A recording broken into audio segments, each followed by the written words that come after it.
खबर है छतरपुर से, जहां किराना दुकान में देर रात भीषण आग लग गई। दुकान में रखा लाखों का सामान जलकर खाक हो गया। भीषण आग पे 6 घंटे में काबू पाया गया। दमकल की गाड़ियों ने 1.5 घंटे की मशक्कत के बाद इस आग पर काबू पाया। शॉर्ट सर्किट से शुरुआती जांच के मुताबिक ये आग लगी। पुलिस मामले की जांच कर रही है।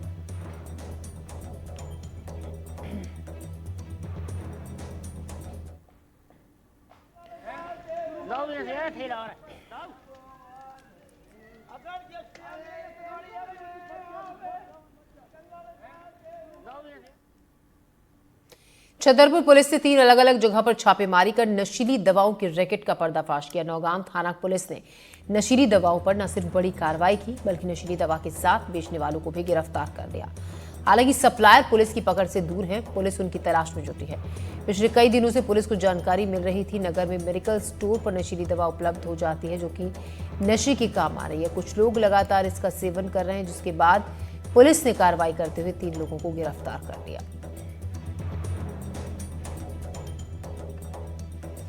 तो नशीली दवाओं के रैकेट का पर्दाफाश किया गया है। पुलिस को सूचना मिली थी कि मेडिकल स्टोर पर नशीली दवाएं आसानी से उपलब्ध हो रही हैं। इस खबर पर ज्यादा जानकारी के साथ अरविंद तिवारी हमारे संवाददाता हमारे साथ जुड़ रहे हैं। अरविंद, क्या है पूरा मामला? कितने लंबे वक्त से इस मेडिकल स्टोर पर इन नशीली दवाओं की बिक्री हो रही थी? मैं आपको ये बता दूं कि ये नए लड़के हैं, जो इनको डर लगता है कि हम नशीली दवाएं, तो ये सिर्फ में उन चीजों का उपयोग करते हैं जैसे कि दवा के रूप में जो ड्रग्स मिलता है या उसमें ड्रग्स मिला रहता है, जैसे कोरेक्स वगैरह है, और ये आसानी से उपलब्ध हो जाती है हर दुकानों पे या हर मेडिकल स्टोर पे।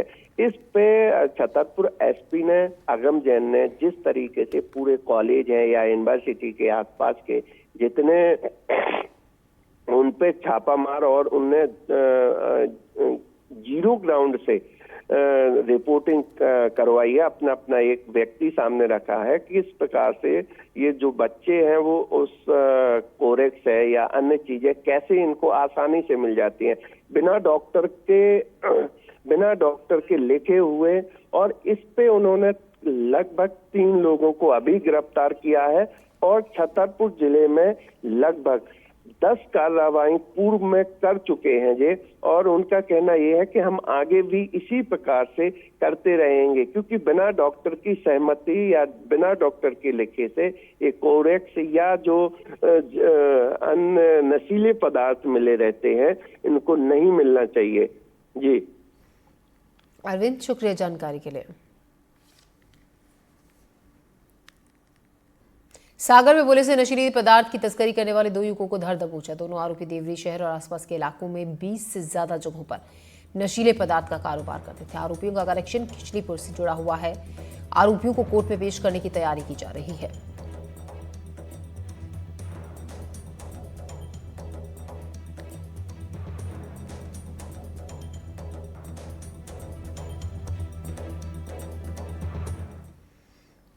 कांकेर में जवानों ने नक्सलियों के मंसूबों पर पानी फेर दिया। सुरक्षा बलों ने सर्च के दौरान 8 आईडी बम बरामद किए। बरामद बम को जवानों ने सुरक्षित तरीके से नष्ट कर दिया। कोयली बेड़ा के अतखड़िया पारा के जंगल में बम बरामद किया गया। नक्सलियों ने जवानों को नुकसान पहुंचाने के लिए बम लगाया था, लेकिन जवानों ने इसे ढूंढकर नष्ट कर दिया।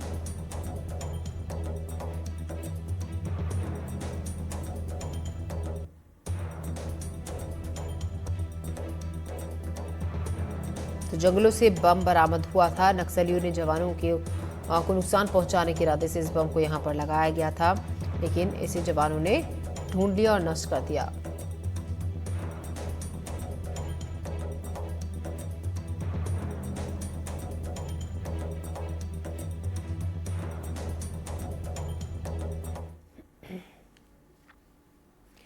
खबरों में बढ़ते हैं आगे। निवाड़ी से खबर है, खाद की कालाबाजारी पर जिला कलेक्टर का एक्शन हुआ। 4 वितरण कर्मचारियों और व्यापारियों पर एफआईआर हुई। पृथ्वीपुर में किसानों ने कलेक्टर से की थी शिकायत। पीओसी मशीन में दर्ज खाद की बोरियों और पर्ची में था अंतर। कलेक्टर ने दिए जांच के आदेश।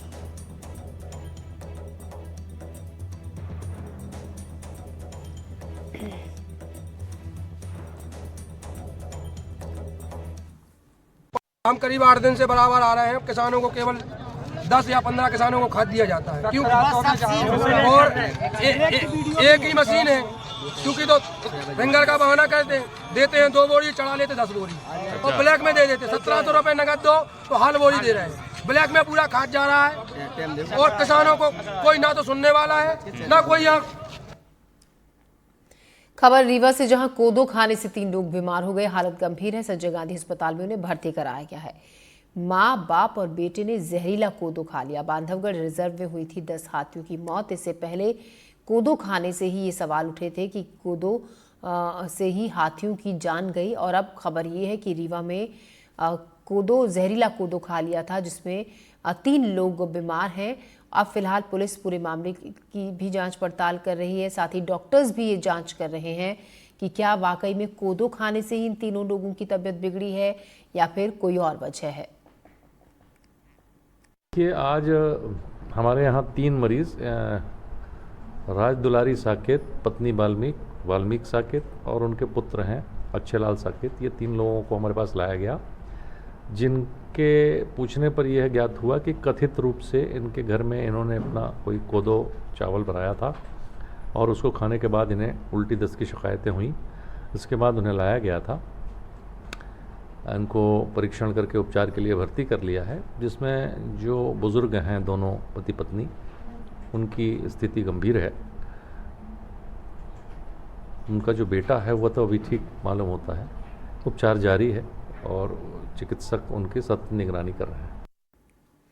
सीधी में शिक्षा विभाग द्वारा संचालित दिव्यांग छात्रावास में 14 बच्चे फूड पॉइजनिंग का शिकार हो गए, जिनमें से 2 बच्चों की हालत गंभीर है। सभी बच्चों को जिला अस्पताल में भर्ती करा दिया गया है। बच्चों की तबीयत बिगड़ने की सूचना मिलते ही बच्चों के परिजन और विभागीय अधिकारी अस्पताल पहुंचे। बताया जा रहा है कि दिव्यांग बच्चों के लिए ब्लॉक स्तरीय प्रतियोगिता चल रही है, जिसमें शामिल बच्चों को लंच पैकेट दिए गए, जिसे खाने से बच्चे बीमार हो गए। जो बच्चे भर्ती हुए हैं, 14 बच्चे भर्ती हुए हैं।